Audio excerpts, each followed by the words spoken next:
nuts.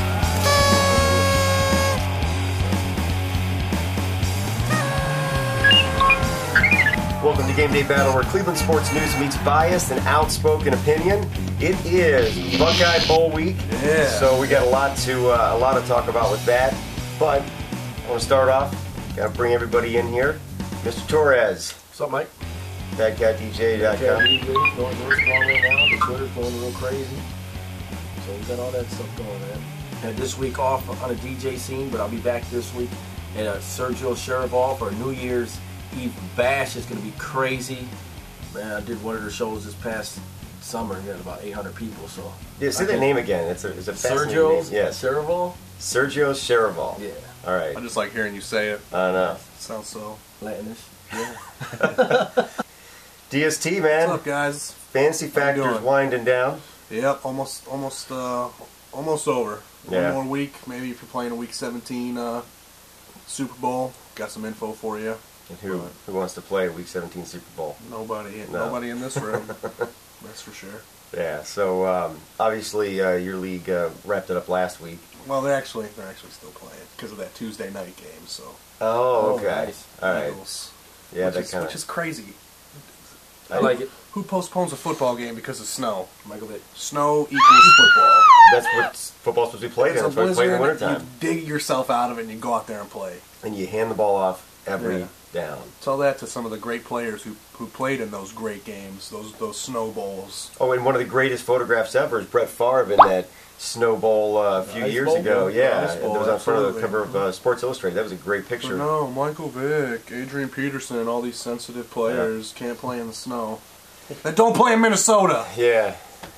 They're playing a dome. They play in a dome. Build a better dome, man. Yeah, well, it was a dome. It's no longer a dome. So, Brett, man, What's going on? the Lake Erie Monsters still rolling along. They had a tough spot, hit a tough spot last week, I think, and then Yeah, we went 0-3 on the road last week. Lost last night. So we're not doing too hot right now. yeah. No. Well, it's a long season though, right?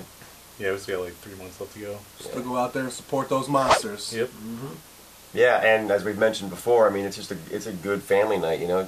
Wednesday Low night. cost. Wednesday night. Mascot Mania. Going. All right. it? Who is the Lake Erie Monster mascot? Sully. He's a seagull. A seagull? Yeah. Shouldn't we have like A monster? No, because we want to keep the monster mysterious. Okay. Nobody really knows what the monster really looks like or anything like that. We just have the head. Well, it's not really a face. It's just a head with an eye. That's true. He's just kind of creeping out. Yeah. We really don't know what's under there. Well, if you ever go down Cleveland, what do you see? You see seagulls out there? I see like syringes. And Crack pipes. I think the syringe would be a perfect mascot. Yeah, well, so very cool. We've got a lot to talk about with the Buckeyes here. We've got the suspensions. We've got the bowl game coming up. Browns not so great. it's almost over. The pain is soon Moving to end, on. hopefully. And hopefully the stupid coaches soon to end. But Cavs also another source of quite a bit of pain, so we're going to cover that a little bit. And really anything else we want to talk about. So let's just get this rolling with the Buckeyes.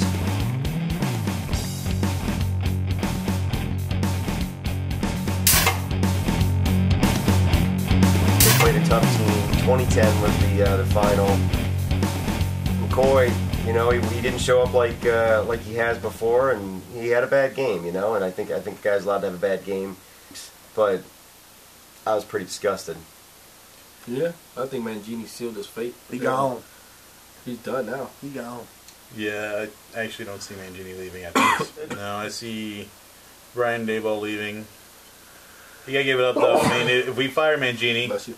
you know, the 49ers just fired Singletary. There's going to be a lot of talks about Cowher going over there. I don't think Helmgren's going to get in that whole mix either. I think Brian Daboll will be gone. But I think Mangini will stick around for one more year. It's very possible Mangini could be capped. But, I mean, what makes you think that he wouldn't get the blame for the past 2 seasons? Well, think of it this way. I mean, he stuck with the rookie quarterback because he had the better numbers. And he doesn't really do much of the play calling. It's all based on Brian Daboll, on how the offenses ran. No, he's done. I think, like I said, he sealed his fate. He's not showing anything that a winning coach should show. And only reason why he went with McCoy because the other two bumps we got on line. So you go with the sure shot. You know what I'm saying? And even though he was criticized for putting DeLone back in, and we're not even putting Wallace back in, when Wallace had better numbers than DeLone. But you go with your veteran quarterback above everything. He sucks. Based on you want to win and you want your job. And When he put Jake DeLone in, there's no way you're going to make the playoffs anyway, so it didn't really matter. I'd rather see Wallace out there than him. Do you think if we put Seneca Wallace against the Baltimore Ravens, we would have won that game? No, we wouldn't have. Defense is too good. I didn't say we would have won. I said he's better than DeLone. I need to be back this year, or for next year, only because we proved to be a better team this year. We beat New Orleans, we beat New England. No division wins weren't there, but we did show up a little bit better this year than we did last year. He sucks. He never gave us the best chance to win.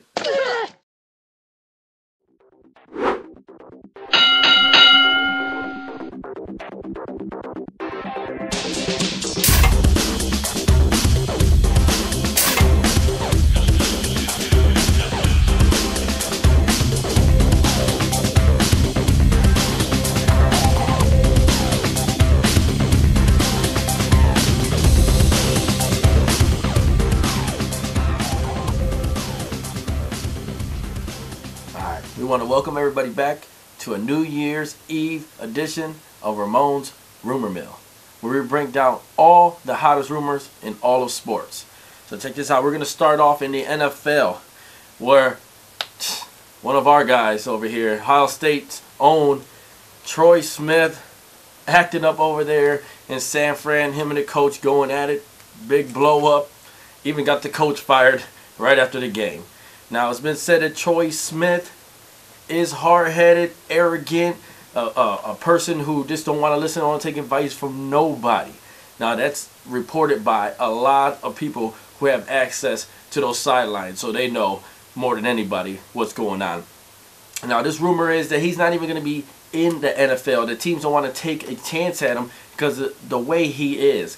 Doesn't want to take advice. You're a young quarterback. You want to take advice, man. Listen to your peers.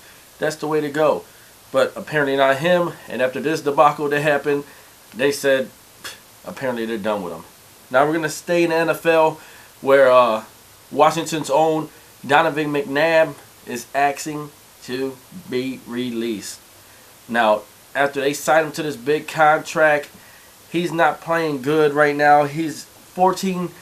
He's not even playing right now. So I can't even say he's playing good because he's playing like crap. 14 TDs, 15 INTs, been sacked 37 times. I don't know if a team want to take a chance on him. He's old, man. I just say don't even touch him. But might be teams looking for him. Maybe Arizona, teams like that.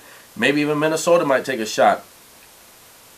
All right, now we want to go back over to the NBA, where the Nets are looking to do a 3-team trade involving Andre Miller and Devin Harris, where the Nets get Andre Miller from Portland, even swap for Devin Harris. Both good players, know how to run that point, but they're only doing it in order to lure Carmelo over to New Jersey. I don't think it's going to work.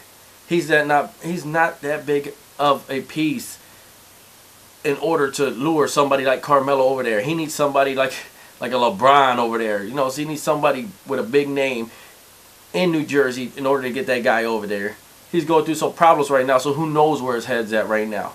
But thanks for stopping by. Remember, if you got any questions, I can answer them for you. Ramon at GamedayBattle.com. Ramon at GamedayBattle.com. Thanks for stopping by. Have a nice week. Cavs, anybody have anything of any value to say about this hideous team? We're not the worst team in the league. Gotcha. That's at least something. No, I think right where everybody thought they were going to be. Nothing spectacular, you know. I heard everybody thinking that we were going to be a top 8 playoff contender. Yeah. I mean, give us 7 or 8. No, we can't. We can still make that 8 seed, Nope. 8 spot How? Nope. by winning games. Talking Well, about that's Milwaukee's has a losing record right now. They're the number 8. Yeah, so Like, see.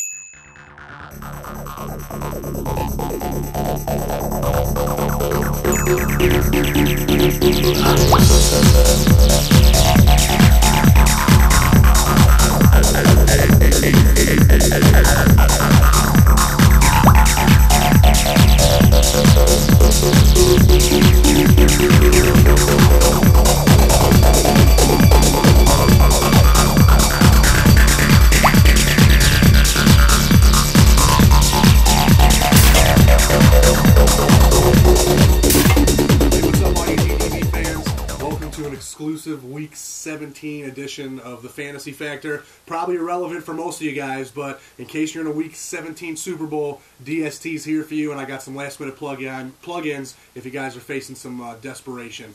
Again, I'm not for the Week 17 Super Bowls, but if you're doing it, here's some guys for you.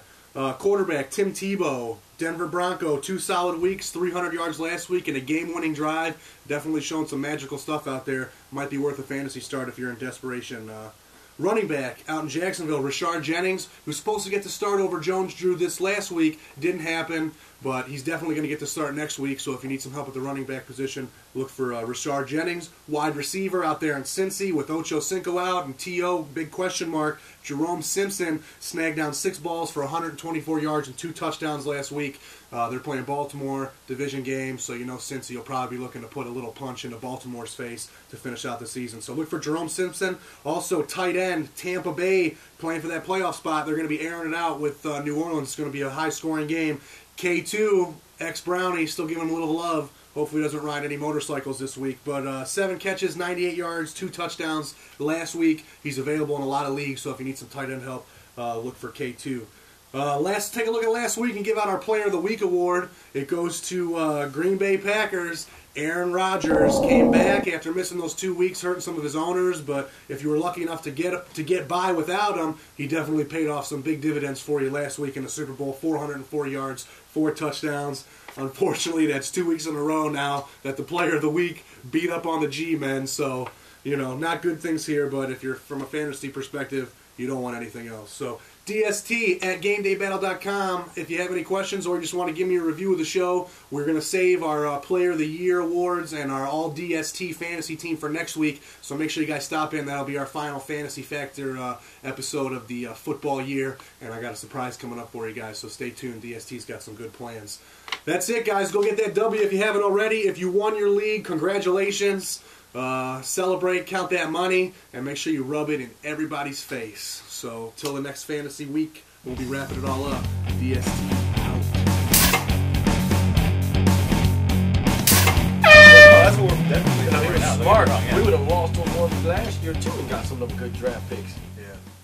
But no, he was trying to fight Well, for his job. job. The whole draft pick last year was kind of Yeah. wishy-washy. They get an F on that Montario Hardest. Yeah. And they're going to do the same shit this year. You want to lose this game. Yep. Well, I think they will.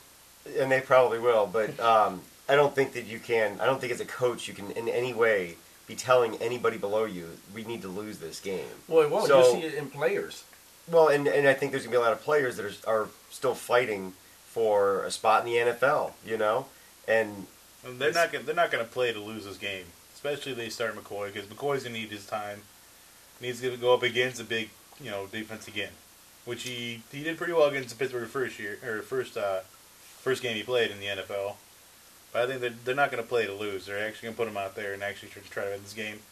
Remember back when he first came here, he, through all of his maneuvering and getting rid of Edwards, getting rid of Winslow, we got a lot in the way of draft picks. Mm-hmm. So his defense is probably, I gutted the team when I came here because it wasn't going anywhere, and we now are slowly getting these draft picks and then developing players.